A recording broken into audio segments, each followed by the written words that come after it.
আমেদাবাদে বিমান দুর্ঘটনায় মৃতের সংখ্যা বেড়ে দাঁড়ালো 274। যদিও এখনো এই বিষয়ে সরকারি কোনো পরিসংখ্যান মেলেনি। বিমানে 242 জনের মধ্যে 241 জনেরই মৃত্যু হয়েছে।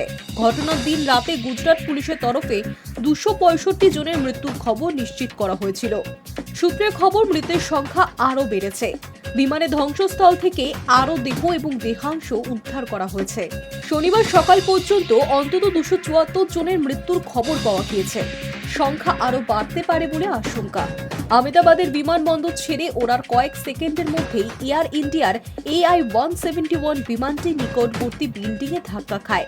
সেটি ডাক্তারদের হোস্টেল ভবন।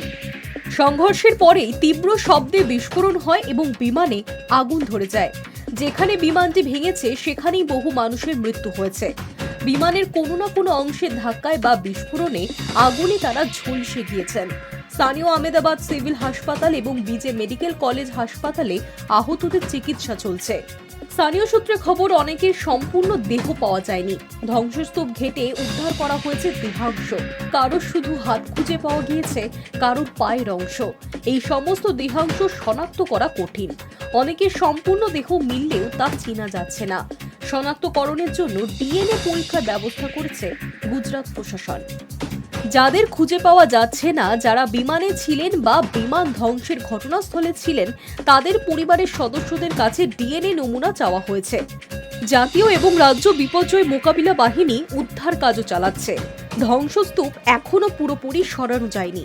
উদ্ধারকারীরা জানিয়েছেন, ধ্বংসস্তূপ সরাতে এখনো বেশ খানিকটা সময় লাগবে। ফলে কেউ তার নিচে চাপা পড়ে আছেন কিনা তা বলা যাচ্ছে না। ধ্বংসস্তূপ সম্পূর্ণ সরানো গেলে মৃত্যু নিয়ে সরকারি পরিসংখ্যান মিলতে পারে।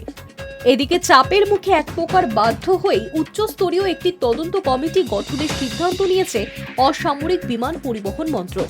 একই সঙ্গে বিমান রক্ষণাবেক্ষণের নিয়মেও বদল আসতে পারে বলে খবর। স্বরাষ্ট্র মন্ত্রকের প্রধান সচিবের নেতৃত্বে গঠিত ওই কমিটিতে আমেদাবাদ পুলিশ কমিশনার, বায়ুসেনার ডিজি, সিভিল অ্যাভিয়েন্সের ডিজি, ফরেনসিক বিভাগের আধিকারিক, আইবির স্পেশাল ডিরেক্টর রয়েছেন। ওই কমিটি বিমান দুর্ঘটনা তদন্ত করার পাশাপাশি বিমান চলাচলের রক্ষণাবেক্ষণের SOP বা স্ট্যান্ডার্ড অপারেটিং প্রসিডিওরে বদলের প্রয়োজন আছে কিনা তাও খতিয়ে দেখবে। অসামরিক বিমান পরিবহন মন্ত্রক জানিয়েছে, এই কমিটি স্বাধীনভাবেই কাজ করবে। অন্য কোনো তদন্ত কমিটির কাজে হস্তক্ষেপ করবে না। Hi news network.